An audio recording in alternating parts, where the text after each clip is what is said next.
va bien, vous l'avez dit Philippe, avec 3 victoires consécutives, mais Bastia aussi revient après une période difficile. 2 victoires de suite, la dernière au Havre ce mercredi. Bastia qui attaque ce match tambour battant avec un trio d'attaque très décidé. Dropniak cette fois-ci est à la pointe de ce trio, contrairement aux dernières rencontres.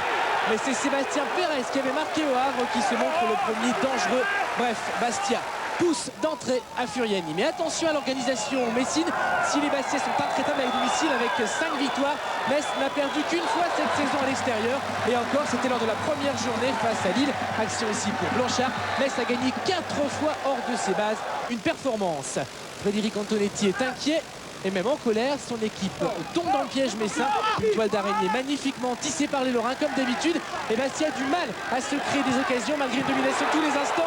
Un ballon ici pour Moreau. C'est passé tout près du but de Letizy. C'est la meilleure occasion bastiaise de la première mi-temps. Un bon ballon donné par Van de Castel, entré en cours de match à la place de Goël. Blessé. Mais c'est tout pour cette première période côté Bastia, malgré une monopolisation du ballon.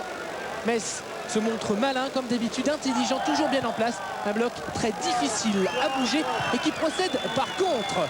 Ballon d'Isaias vers Blanchard. Petite erreur défensive. Blanchard qui s'ouvre le chemin du but, qui frappe. Le ballon est contré. Ensuite, il y a une tentative d'Arpinon. Arpinon qui tire dans le cop de Bastia.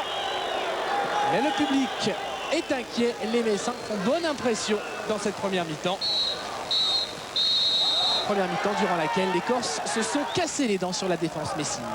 Bastia qui va de l'avant encore plus en deuxième mi-temps, encore plus décidé. On fait rentrer d'autres joueurs offensifs, dont Camadini, dont Siljac également. Ici il y a un centre et une tête de Dropniak. Dropniak qui aimerait bien marquer, il n'a plus marqué depuis la 9e journée. C'était face à Nancy.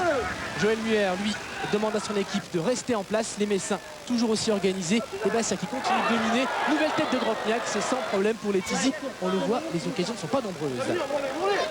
Pifto a demandé à son équipe d'être vigilante sur ce corner et pourtant Metz trouve l'ouverture. On est à la 70e minute et coup de froid terrible sur Furiani. But signé du jeune luxembourgeois Strasser qui était rentré en cours de match à la place de Gaillot blessé.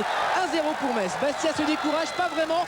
Coup franc de Van de Castel et tête catapultée par Pérez. 78e minute et les vertus bastiaises. Le courage qui permet aux Corses d'égaliser. Bastia a été mené 9-1-0 depuis le début de la saison et n'a perdu que 4 fois. C'est signe que cette équipe, avec ses qualités, est capable de remonter. Et c'est encore Pérez qui trouve l'ouverture comme mercredi face au Havre. Un but absolument superbe. Lionel Letizy dépité.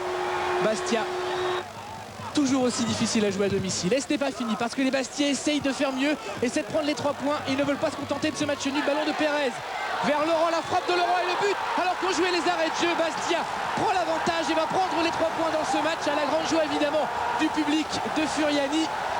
Détresse pour Metz qui aura accompli un match intelligent mais peut-être un peu trop défensif. Les Messins devront oublier cette rencontre et se reconcentrer sur la Coupe d'Europe. Newcastle, c'est dans 3 jours. Ce match aura laissé des traces sans doute moralement et physiquement. Quant aux Bastiais, euphoriques en fin de match et ovationnés bien sûr par Furiani. Il pointe le nez vers le haut, mais alors le très très haut du classement avec cette 3e victoire consécutive.